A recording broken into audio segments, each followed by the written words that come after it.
وسلم پر ایک دم کچھ غنودگی سی طاری ہوئی، بے ہوشی کی کیفیت طاری ہوئی جیسے وحی میں ہوتی تھی۔ تو اس کے بعد جب آپ صلی اللہ علیہ وسلم بالکل بیدار ہوئے ہیں، نارمل حالت میں آپ صلی اللہ علیہ وسلم آئے ہیں تو بڑے خوش تھے، اور آپ صلی اللہ علیہ وسلم نے اس صورت کی تلاوت کی۔ اللہ کے نبی پر جب وحی آتی تھی نا تو جیسے ہی آپ صلی اللہ علیہ وسلم ہوش کی حالت میں آتے تھے تو فوراً ان آیتوں کی تلاوت شروع کر دیا کرتے تھے تاکہ میں بھول نہ جاؤں۔ تو آپ نے فوراً بسم اللہ الرحمن الرحیم پڑھا اور انا اعطیناک الکوثر فصل لربک وانحر ان شانئک هو الابتر، یہ آیتیں نازل ہوئیں اور آپ نے فوراً ان آیتوں کی تلاوت شروع کر دی۔ جب یہ شروع ہوئی تو صحابہ نے پوچھا یہ کوثر کیا چیز ہے؟ آپ صلی اللہ علیہ وسلم نے فرمایا میرے رب نے مجھے بشارت دی ہے کہ قیامت کے دن مجھے ایسی نہر ملے گی، وہ نہر ایسی ہے کہ اس کے جو پیالے ہیں جس سے لوگ پانی پئیں گے وہ چاندی کے ہیں، اور ان کی تعداد ان پیالوں کی گلاسوں کی اتنی ہے جیسے آسمان کے ستارے، اور اس نہر کا پانی برف سے زیادہ سفید ہے اور شہد سے زیادہ میٹھا ہے، اور میری امت میں کوئی بھی اس کا پانی پیے گا تو اسے کبھی بھی پیاس نہیں لگے گی۔ میدان حشر میں جو لوگوں کا سب سے بڑا مسئلہ ہوگا وہ پیاس ہوگا، سب سے بڑا مسئلہ، اور کہتے ہیں سمندروں کا پانی بھی اگر پی لے کوئی ساتوں سمندروں کا تو اس کی پیاس نہیں بجھے گی۔ تو میرے اللہ نے مجھے یہ نہر دی ہے، جو میرا امتی اس سے پی لے گا اسے کبھی بھی ہمیشہ کے لیے اس کی پیاس ختم ہو جائے گی۔ پھر آپ صلی اللہ علیہ وسلم نے فرمایا اسی موقع پر اسی حدیث میں کہ کچھ میری امتی آئیں گے حوض کوثر سے پانی پینے کے لیے، فرشتے انہیں وہاں سے ہٹائیں گے، دھتکاریں گے، میں کہوں گا کہ یہ میرے امتی ہیں تو فرشتے کہیں گے کہ آپ کو علم نہیں ہے ما احدثوا بعدک، کہ انہوں نے آپ کے بعد بدعتیں ایجاد کر لی تھیں، ہیں تو آپ کے امتی مگر انہوں نے آپ کے دین میں تبدیلیاں کر لی تھی، جو دین آپ ان کو دے کر گئے تھے اس پر انہوں نے قناعت نہیں کی، اپنی طرف سے اس میں اضافے کیے، ایڈیشن کہتے ہیں نا، بہت ساری چیزیں بڑھا لی انہوں نے۔ تو اس میں وعید بھی آپ صلی اللہ علیہ وسلم نے بتا دی کہ حوض کوثر سے بدعتی کو پانی پینے کی توفیق نہیں ملے گی۔ انا اعطیناک الکوثر، اے نبی ہم نے آپ کو عطا کی کوثر، فصلی بس آپ نماز پڑھیے، لربک اپنے رب کے لیے، وانحر اور قربانی کیجیے، انا بے شک شانئک آپ کا دشمن، هو الابتر وہی دم کٹا ہے، وہی اسی کی نسل ختم ہوگی، اسی کا ذکر خیر ختم ہو جائے گا، وہی ناقص ہے، اس کا کوئی نام لینے والا ان کے بعد نہیں ہوگا۔ سمجھ رہے ہیں بات کو؟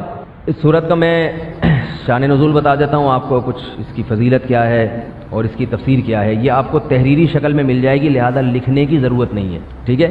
جیسے سورہ فلق اور سورہ ناس کا خلاصہ مل گیا نا آپ لوگوں کو، کس کس کو ملا ہے؟ سب کو مل گیا؟ آپ کو نہیں ملا؟ نیٹ سے دیکھ لیں، مل جائے گا انشاءاللہ، کب سے بھیجا ہوا ہے۔ اس کے بعد اذا جاء نصر اللہ قل یا ایھا الکافرون، ان صورتوں کے بھی آپ کو خلاصے سورہ اخلاص کا مل جائے گا انشاءاللہ۔ تو یہ جو بھی بتا رہا ہوں یہ بھی تحریری شکل میں آپ کو دے دیا جائے گا۔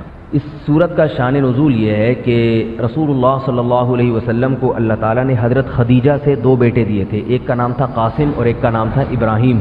آپ صلی اللہ علیہ وسلم کی جتنی بھی اولاد ہوئی ہے صرف حضرت خدیجہ سے ہوئی ہے، حضرت خدیجہ کے علاوہ آپ کی اولاد کسی اور زوجہ سے نہیں ہوئی۔ حضرت خدیجہ سے 4 بیٹیاں تھیں اور 2 بیٹے، ایک بیٹے کا نام قاسم، دوسرے کا نام ابراہیم۔ قاسم کی جب ولادت ہوئی ان کا بھی انتقال ہو گیا، اور ابراہیم کی ولادت ہوئی تو ان کا بھی انتقال ہو گیا۔ عرب میں نرینہ اولاد کی بڑی اہمیت تھی، کیونکہ انسان کا نسب اس کی نرینہ اولاد سے چلتا ہے، بیٹیوں سے نہیں چلتا۔ بیٹیاں تو غیروں کی ہوتی ہیں، رخصتی ہو کے دوسروں کے ہاں چلی جاتی ہیں، ان کے نسل میں اضافہ کرتی ہیں، ان کی نسل بڑھاتی ہیں، اپنے شوہر اور اپنے شوہر کے ددیال کی نسل میں اضافہ کریں گی، وہ اپنے باپ کی نسل میں اضافہ کون کرتا ہے؟ بیٹا، کیونکہ نسب کس سے چلتا ہے؟ باپ سے چلتا ہے، سوائے بلاول بھٹو کے۔ بلاول بھٹو کے بارے میں کہتا ہوں کہ بلاول بھٹو اسلامی تاریخ، غیر مسلموں کے ہاں تو ماں سے چلتا ہے جو نیچر کے خلاف ہے، لیکن اہل اسلام میں، اسلامی تاریخ میں سوائے بلاول بھٹو کے آج تک کوئی ایسا شخص پیدا نہیں ہوا جس کے نسب اور خاندان ماں سے چلتا ہو۔ بلاول بھٹو زرداری کے بیٹے ہیں، مگر خاندان ان کا کیا کہلاتا ہے؟ قوم جو آخر میں لگتی ہے وہ بھٹو کہلاتی ہے، حالانکہ وہ بھٹو ان کی والدہ تھیں، ان کے والد محترم بھٹو نہیں۔ تو سیاست میں انہوں نے نسب ہی کو بگاڑ دیا اپنا، سمجھ رہے بات کو؟ تو یہ سیاسی لوگ اتنے خطرناک ہوتے ہیں کہ یہ اپنے باپ کے نسب کو بدل دیتے ہیں سیاست کے چکر میں، کیونکہ زرداری لگے گا تو ووٹ نہیں ملیں گے، ووٹ بھٹو کے نام کو کیش کرانا ہے۔ خیر، تو رسول اللہ صلی اللہ علیہ وسلم کے 2 بیٹے ہوئے، دونوں کا انتقال ہو گیا۔ عرب میں بے اولادی کو بھی معیوب سمجھتے تھے، کیونکہ آپ کی نسل چلے گی بیٹوں سے، اور بیٹے ہیں جو باپ کی بہت زیادہ عزت کا ذریعہ بنتے ہیں۔ بیٹیوں کے اپنے فضائل ہیں، لیکن ظاہر ہے نسل بیٹیوں سے نہیں چلتی۔ تو جب نبی صلی اللہ علیہ وسلم کے دونوں بیٹے مر گئے، دنیا سے چلے گئے، تو عاص ابن وائل بہت بڑا دشمن تھا اہل اسلام کا، وہ اور قریش، دیگر قریش، وہ یہ کہنے لگے کہ محمد صلی اللہ علیہ وسلم معاذ اللہ ابتر ہیں۔ کیا مطلب؟ ان کی نسل ختم، اور ان کا نام لینے والا ان کے بعد دنیا میں کوئی نہیں ہوگا، کیونکہ بیٹے ہی نہیں ہیں تو یاد کون رکھے گا، اولاد ہی نہیں ہے، باپ دادا کے نام کون لے گا، اولاد تو ہے ہی نہیں، بیٹیاں ہیں۔ سمجھ رہے بات کو؟ آپ صلی اللہ علیہ وسلم کو اس طعنے سے تکلیف ہوتی تھی، تو اس پر یہ صورت نازل ہوئی کہ اے نبی آپ کا ذکر ختم نہیں ہوگا، آپ کی روحانی اولاد بہت ہوگی۔ باقی اللہ نے آپ کو بیٹا کیوں نہیں دیا، یا دیا تو اٹھا کیوں لیا، اس کی حکمت ایک اور مقام پہ بیان کی گئی ہے، وہ میں بتاتا ہوں آپ کو بعد میں۔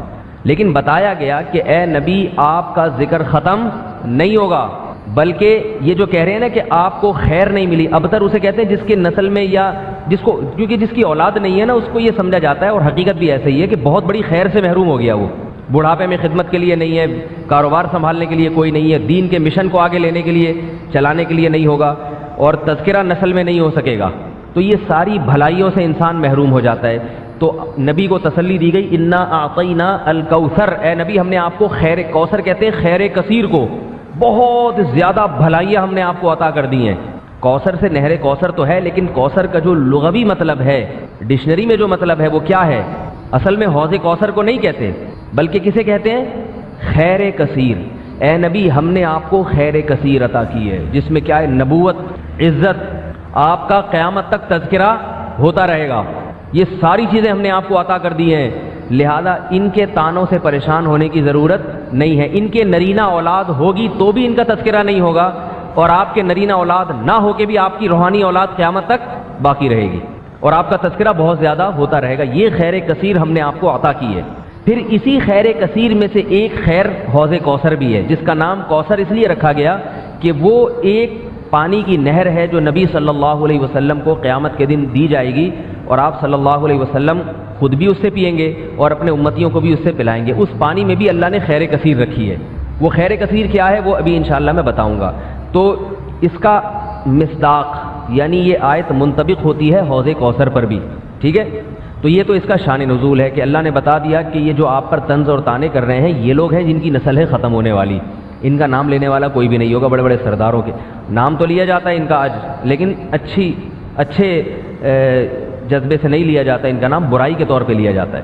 دو باتوں کا حکم دیا، یا ایھا الذین آمنوا اتقوا اللہ، اے ایمان والو اللہ سے ڈرو، وَلْتَنْظُرْ نَفْسٌ مَا قَدَّمَتْ لِغَدٍ، ہر شخص یہ دیکھے کہ وہ کل کے لیے کیا کر رہا ہے۔ اللہ کا اتنا فضل ہے کہ اللہ کی جو نصیحتیں ہیں، جو اللہ کے آرڈرز ہیں، وہ براہ راست اللہ نے جن الفاظ کے ساتھ اپنے بندوں سے خطاب کیا ہے بالکل بعینہ وہی کلام ہمارے پاس الحمدللہ محفوظ ہے، درمیان میں انسانوں کی رائے کا اس میں دخل نہیں ہے۔ تو اللہ تعالی ہمیں جن باتوں کا حکم دیتے ہیں، جن کاموں کا حکم دیتے ہیں، اللہ سے ہٹ کر ہمیں کوئی بھی نہ ان باتوں کا حکم دیتا ہے نہ ان کاموں کا حکم دیتا ہے۔ صبح اٹھنے سے لے کے رات سونے تک آپ کچھ سن رہے ہوتے ہیں، کچھ کہہ رہے ہوتے ہیں، کچھ پڑھ رہے ہوتے ہیں، کچھ دیکھ رہے ہوتے ہیں، یہی ہوتا ہے نا؟ کیا ہو گیا؟ تو یہی ہوتا ہے، تو بتا دیں یہی ہوتا ہے۔ کہہ کیا رہے ہوتے ہیں سارا دن؟ یہ کھانا ہے، یہ نہیں کھانا ہے، آج وہاں جانا ہے، وہاں نہیں جانا ہے، آج یہ کمانا ہے، یہ نہیں کمانا ہے، آج ایسے کمانا ہے، آج یعنی کمانے کی، کھانے کی، پہننے کی، رہنے کی فکروں میں 24 گھنٹے انسان کے گزرتے ہیں، اور ان فکروں میں جو کامیاب ہو جائے تو کامیاب انسان ہے۔ کیا خیال ہے بھائی؟ جو کھانا تھا وہ کھا لیا، جو سوچا تھا وہ آ گیا سامنے، سوچا تھا صبح پراٹھا کھائیں گے، کھا لیا، ہضم بھی ہو گیا، دوپہر سوچا تھا یہ کھائیں گے، کھا لیا، فلاں جگہ رہیں گے، رہنے کا انتظام ہو گیا، فلاں سواری ہونی چاہیے اس کا انتظام ہو گیا۔ تو ہمارے سارے دن جن باتوں میں گزرتے ہیں وہ یہی باتیں ہوتی، لیکن اللہ یہ بات ہی نہیں کرتا کہ کس چیز پہ سوار ہونا ہے، کیا کھانا ہے۔ یہ چیزیں اشارتاً تو ہیں قرآن میں، صراحتاً نہیں ہے۔ صراحتاً کیا ہے؟ یہ جو میں نے آیت پڑھی وہ ایک الگ ہی دنیا کی بات کرتا ہے۔ یا ایھا الذین آمنوا اتقوا اللہ، اے لوگو جو ایمان لائے ہو۔ قرآن میں بہت سے مقامات پر انسانیت سے خطاب ہے، جس میں غیر مسلم بھی مسلم بھی سب داخل ہیں. بہت سے مقامات پہ خطاب ہے قرآن میں صرف ان لوگوں سے جو قرآن کو اللہ کی کتاب مان چکے ہیں. تو اللہ انہیں بھی حکم دیتا ہے اتقوا اللہ، اللہ سے ڈرو. اب آپ مجھے بتاؤ یہ حکم فزکس کی کتابوں میں آپ نے دیکھا؟ بولے نا یار کیا ہو گیا. ڈان میں پڑھا آپ نے؟ اخبار پڑھتے ہیں نا روزانہ. جنگ اخبار میں دیکھا کبھی کہ آج کی پہلی تازہ موٹی سرخی کہ سب لوگوں کو چاہیے کہ اللہ سے ڈریں اور سوچیں کل کے لیے کیا کر رہے ہیں. اخبار میں ایڈ آتا ہے کہ روپیہ بچائیے کل کام آئے گا. یہ کل سے ان کی مراد یہ ہوتی ہے کہ جو واقعی ہفتے کو یا اتوار کو یا پیر کو کام آئے گا پیسہ، یہ اگلے سال 2022 میں کام آ جائے گا. یہ خبریں تو آتی ہیں. بیمہ پالیسی والے بتاتے ہیں کہ کل کے لیے آپ کیا کر رہے ہیں. انشورنس کمپنیاں بتاتی ہیں کہ سارا ابھی کھا جاؤ گے، کل کے لیے کچھ نہیں چھوڑا آپ نے. تو آئیے ہماری پالیسی کا ممبر بنیے اور بنیے پتہ کسے کہتے ہیں؟ جو چونی اٹھنی کا حساب رکھتا ہے. تو آپ کو حادثہ ہوا نہیں ہے لیکن آپ چونی اٹھنی بھی بچا کے جو کھا سکتے تھے وہ ہمیں دیں تاکہ کل حادثہ ہو جائے تو آپ کے کام آئے، نہیں ہو تو ہم پی گئے. وہ یہی تو جوا ہے، یہی تو سٹا ہے، تبھی تو انشورنس حرام ہے. تو آپ ہمیں یعنی بنیے آپ، یہ بنیے کا کام ہے نا. توکل بالکل بھی نہیں ہوتا اس میں. روپیہ بچانا ہے نا کل کے لیے تو اس کے اور بہت سارے اچھے طریقے ہیں جس میں بچے گا بھی زیادہ اور حادثہ نہیں ہو تو بھی آپ کا فائدہ، حادثہ ہو تو بھی آپ کا فائدہ. خیر یہ ٹاپک نہیں ہے ابھی انشورنس کو چھیڑنا. تو اخباروں میں اشتہار آتا ہے روپیہ بچائیے کل کام آئے گا، لیکن اس سے پہلے اللہ سے ڈرو یہ نہیں لکھا ہوا ہوتا، یہ لکھا ہوا نہیں ہوتا. قرآن کہہ رہا ہے اے ایمان والو اللہ سے ڈرو اور تم میں سے ہر شخص یہ دیکھے کہ وہ کل کے لیے کیا کر رہا ہے، کل کے لیے کیا تیاری کر رہا ہے. تو میں یہ عرض کر رہا تھا یہ ایک ایسی خبر ہے جو آپ نے ڈان میں اور جنگ میں اور ایکسپریس میں اور کسی بھی نیوز پیپر میں آپ کو سننے کو پڑھنے کو نہیں ملتی. آپ گئے ہوٹل پہ چائے پینے، اخبار رکھا ہوتا ہے، آپ نے اخبار کھول کے دیکھا پہلی خبر کہ کل قیامت کے لیے آپ کیا تیار کر رہے ہیں، اس پہ غور کریں. وزیر اعظم کا قوم سے خطاب. کیا خیال ہے بھائی؟ کہیں اس طرح کی چیزیں کہیں سننے میں نہیں آتی. حتیٰ کہ گھروں میں بھی ان باتوں کے تذکرے ختم ہو گئے. پہلے زمانے میں میاں جو بیوی کو نصیحت کیا کرتا تھا وہ یہ کرتا تھا کہ دیکھو بیگم ہم دونوں نے ایک دن چلے جانا ہے، ایک قبر پہ میرا نام لکھا ہوا ہوگا مظلوم، ٹھیک ہے وہ تو اپنے آپ کو مظلوم ہی سمجھتا ہے نا. ایک قبر پہ تمہارا نام ہوگا، تمہیں جب دفنائیں گے تو آسمان پہ بجلی کڑکے گی، ہے جی وہ بھی ہوگا نام مسز فلاں، مسز کر کے کچھ بھی ہوگا. وجہ موت میری قبر پہ واضح ہوگی، تمہاری تصویر بنی ہوئی ہوگی.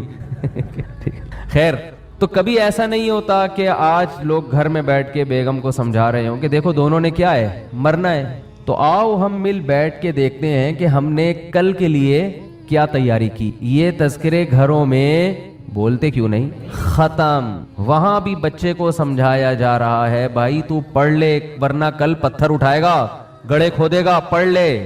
کل سے آخرت کسی کی نظر میں نہیں ہوتی. قرآن کیا کہتا ہے؟ وَلَا يَحُضُّ عَلَىٰ طَعَامِ الْمِسْكِينِ. جن لوگوں کا آخرت پر ایمان نہیں ہوتا نا وہ ایک دوسرے کو غریبوں کے کھانا کھلانے کی ترغیب نہیں دیتے. میں اس آیت پہ بڑا حیران ہوتا تھا کہ قرآن سیدھا سیدھا یوں کہہ دے کہ جن کا آخرت پہ ایمان نہیں ہوتا وہ غریبوں کو کھانا نہیں کھلاتے. ہے بھائی یہ کہہ دے نا. ترغیب دینا تو آسان ہے، کھلانا مشکل ہے نا. تو قرآن یہ کہہ رہے کہ کھانا کھلانے کی ترغیب نہیں دیتے. تھوڑی سی آواز پھر آپ نے کم کر دی، مجھے چیخنا پڑتا ہے نا اس کے لیے. نہیں یہ بہت نزدیک ہو گیا اس سے.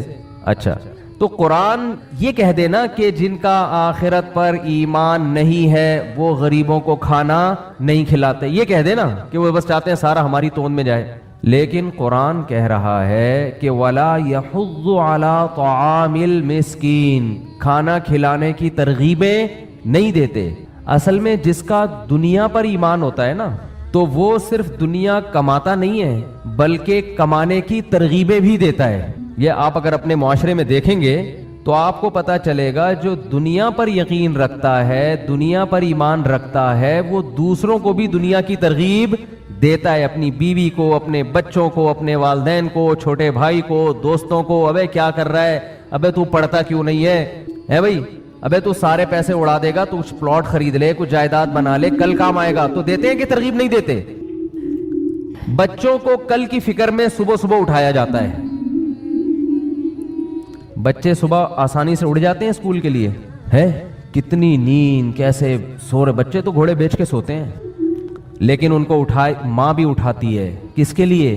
آنے والے کل کے. تو ہم بھی بچوں کو اٹھاتے ہیں صبح صبح کہ بھائی آج قربان کرو تو کل کے لیے تیاری، کل کے لیے. تو آپ نے صبح بچے کو اسکول، اصل میں یہ رنگ کے ڈبے لازمی آتے ہیں جب یہ اسکول کا ذکر آئے گا نا، کیونکہ میں نے ڈبوں پہ اتنا پیسہ خرچ ہوا ہے کہ شادی پہ میرا اتنا پیسہ خرچ نہیں ہوا، یہ بتا رہا ہوں میں. تو اپنی ٹھڑک بھی نکالتا ہوں نا یا غصے بھی.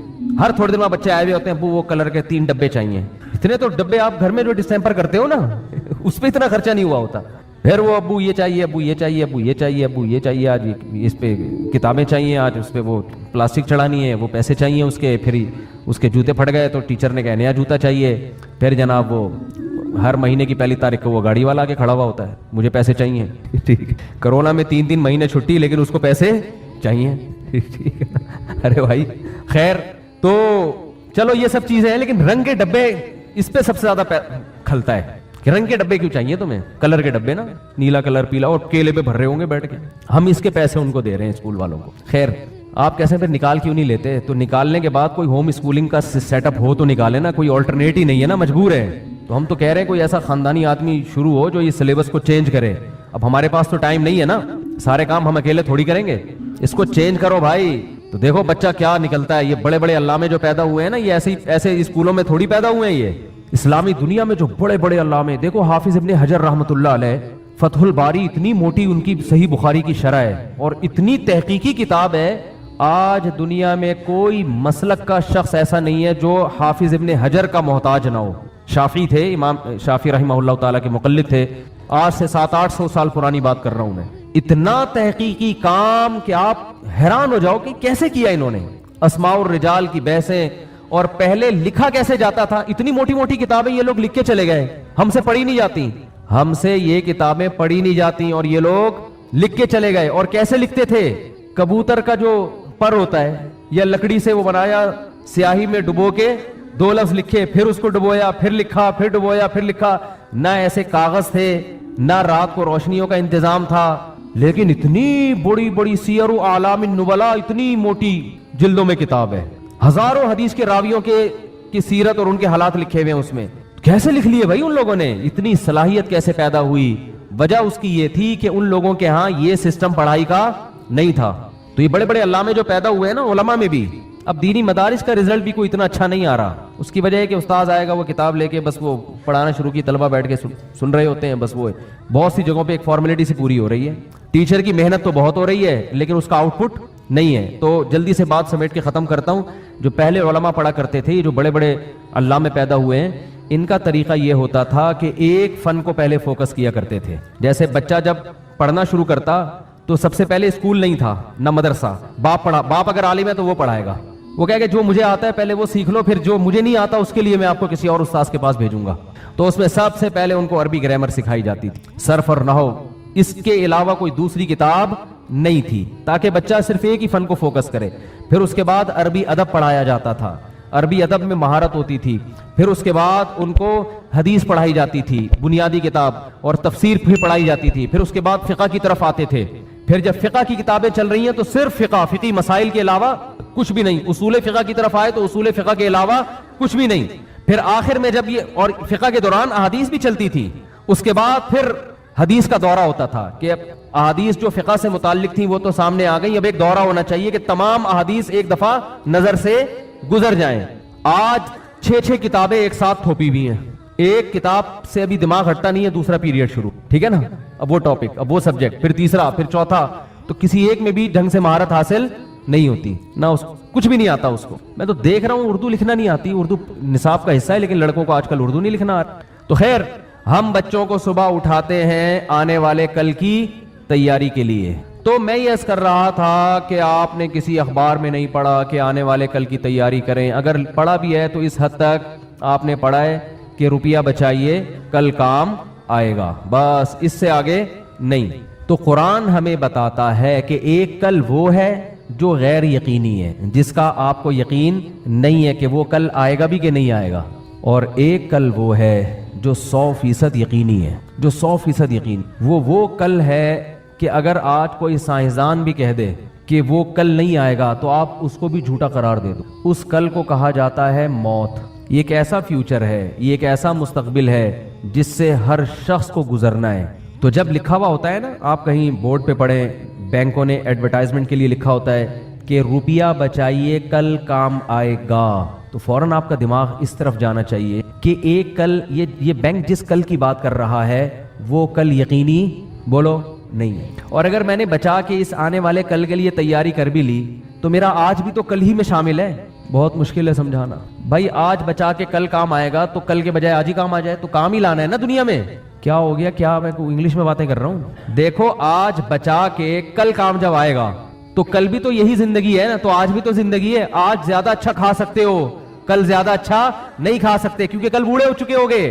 جس نے آج کھا لیا اس کے مزے ہیں, کل کھا لیا تو دو فالٹ ہیں. نمبر 1 کل بوڑھے ہو گئے, کھانے میں مزہ نہیں آئے گا. نمبر 2 پتہ نہیں کل یہ والا کل آئے گا کہ بھی نہیں آئے گا. ہو سکتا ہے کراچی میں کسی, اللہ نہ کرے, کسی ٹرک کے نیچے آ کے مر جاؤ.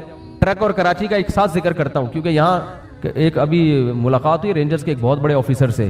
انہوں نے بتایا کہ پاکستان کی ارننگ کا صرف 65% کراچی کما کے دیتا ہے. ٹوٹل جتنی ارننگ ہے نا پاکستان کی, ان میں صرف 65% کہاں سے ہو رہی ہے؟ ہم نے کہا ہٹو بچے, ہو گیا بھائی یہ تو. اب تو جہاں بھی جائیں کراچی والے سب کو چاہیے کہ ان کا احترام کریں. کیا خیال ہے؟ پورے پاکستان میں اکیلے کراچی کی ارننگ کتنی ہے؟ 65%. نہیں, لالو کھیت کی سب سے زیادہ کورنگی کی ہے. دیکھیں رپورٹیں جو ہے نا ایسی نہیں ہوتی, رپورٹ کوئی ریلائبل آدمی ہو نا, ان کی باقاعدہ ان کے پاس ریسرچ تھی. کراچی پورے پاکستان میں سب سے زیادہ ارننگ کراچی کی, اور کتنی؟ 65%. باقی پورا پاکستان 45% کماتا ہے, اور 35% پورا پاکستان. اور کراچی میں بھی سب سے زیادہ ارننگ کورنگی سے ہو رہی ہے, کورنگی کے ایریا. رپورٹ ہے یہ جی, ہاں کیونکہ ساری فیکٹریاں وہاں پر ہیں نا, تو یہ بڑی خوشی کی بات ہے. اچھا خیر, تو میں یہ کر رہا تھا, کراچی کہاں سے آ گیا درمیان میں, تو ٹرک کی بات کر رہا تھا نا. آپ نے کیا کیا, آپ نے کہا کہ روپیہ بچائیے, بولو کل کام آئے گا. اچھا جو رینجرز کے آفیسر نے بتایا وہ خود کراچی کے نہیں ہیں, وہ خود کراچی کے نہیں ہیں. تو اچھا اس میں یہ بھی ہے کہ بعض لوگ قوم پرستی پہ لے جاتے ہیں کہ معاذ اللہ کراچی کو الگ ہونا چاہیے. یہ نعرے بالکل غلط ہیں. یہ تو پورے ملک میں ایسے ہی. دیکھو کماتے تو سب ہیں لیکن ضرورت سب کی ہے. اس کی مثال ایسے ہے کہ آپ کی باڈی میں سب سے زیادہ ویلیو کس پارٹ کی ہے؟ دل کی. تو اب کسی ڈاکٹر نے کہا اس کی باڈی میں سب سے زیادہ اہم ترین پارٹ جو ہے نا دل ہے. آپ نے کہا ٹھیک ہے پھر اس کی آنکھیں نکال دو, دل کو سب سے کیا کر دو؟ الگ کر دو. گھٹنے الگ کر دو, دل الگ کر دو. دل ویلیو سب سے زیادہ ہے تو دل کو ایک الگ, اس کو الگ جینے کا حق دینا چاہیے. تو یہ جب سب ایک جسم کی مانند ہوتے ہیں نا تو پھر سارے پارٹ صحیح کام کرتے ہیں. اگر الگ ہوگا تو پھر یہ نہیں ہوگا جو کچھ ابھی ہو رہا ہے. کیونکہ ہم بلوچستان سے گیس لیتے ہیں, سمجھ رہے ہو, وہ کراچی میں پیدا نہیں ہوتی. تو کراچی اگر 65% کما کے دے رہا ہے تو اس میں بلوچستان کی گیس کا بھی دخل ہے. ٹھیک ہے نا. اگر وہ گیس نہیں ہوگی تو یہاں کی فیکٹریاں کیسے چلیں گی؟ اور پنجاب کھلا رہا ہے. یہ جو ہم سردیوں میں طبیعت سے کینو کھانے کے بجائے پھوڑ رہے ہیں, میں 2 پھل پھوڑتا ہوں, اس کے لیے کھانے کا لفظ استعمال کرنا میں ان پھلوں کی توہین سمجھتا ہوں. ایک آم اور ایک کینو. آم کبھی بھی کھاؤ نہیں بلکہ ہمیشہ پھوڑو, اور کینو کبھی بھی کھاؤ نہیں ہمیشہ پھوڑو. یہ کینو تو آم سے بھی زیادہ فائدے مند چیز ہے. آم تو شوگر ہی شوگر ہے نا, لیکن کینو تو وٹامن سی کا خزانہ ہے, اور سردیوں میں اللہ نے پیدا کیا, کھاتے چلے جاؤ. لیے ہے جو اپنے آپ کو اللہ کے سامنے سرنڈر کر دیتے ہیں. بس اللہ اپنی نہیں چلے گی, اب چلے گی کس کی؟ بولو, صرف تیری چلے. حدیث سے ہمیں یہی پتہ چلتا ہے. اب ہمارے باڈی پہ چلے گی کس کی؟ جس چیز سے تو روکے گا رک جائیں گے, چاہے مزہ آئے یا نہ آئے. جس کو تو کہے گا کر لو کر لیں گے, چاہے مزہ آئے یا نہ آئے. ایک دفعہ یہ جذبہ پیدا کر لو. جب یہ جذبہ پیدا ہو گیا تو پھر ایمان کا ذائقہ اور ایمان کا مزہ محسوس ہونا شروع ہو جائے گا. دیکھو اسلام میں روزہ ہے, ٹینشن ہے نا, لیکن افطاری بھی تو ہے. جو روزہ نہ رکھے اس کو افطاری کا مزہ آئے گا؟ یہ جو افطاری کی لذت ہے یہ کسی غیر مسلم کو مل سکتی ہے؟ کتنا مزہ آتا ہے خدا کی قسم. روزہ رکھ کے جب آدمی دسترخوان پہ تھوڑی سی اللہ کی محبت ہو دل میں, پھر آئے گا مزہ. نہیں ہے تو پھر نہیں آئے گا. اللہ کی محبت ہو نا, روزہ رکھ کے جب آپ دسترخوان پہ بیٹھتے ہیں بھوکے پیاسے, اللہ کے حکم سے رکے ہوئے تھے, اب اللہ کے حکم پہ کھا رہے ہیں. جس کے دل میں اللہ کی ذرا سی محبت ہوگی, خدا کی قسم اسے اس کھانے کا مزہ تھوڑا نہیں بلکہ بہت زیادہ مزہ آئے گا. میں نہیں کہہ رہا کہ میں کوئی اللہ والا ہوں, میں کوئی نیک ہوں, لیکن میرے جیسے نالائق کو تو بڑا مزہ آتا ہے. 4 کھجوریں بھی کھا لو نا, جو جسم میں طاقت آتی ہے. پھر جب ہم یہ دعا پڑھتے ہیں اتنا مزہ آتا ہے. نبی کریم صلی اللہ علیہ وسلم افطاری کے بعد یہ دعا پڑھتے تھے, ذهب الظما, پیاس چلی گئی, وابتلت العروق. یہ دعا پڑھنے میں اتنا مزہ آ رہا ہے, سوچو ٹائم پہ پڑھنے میں کتنا مزہ آئے گا. ذهب الظما,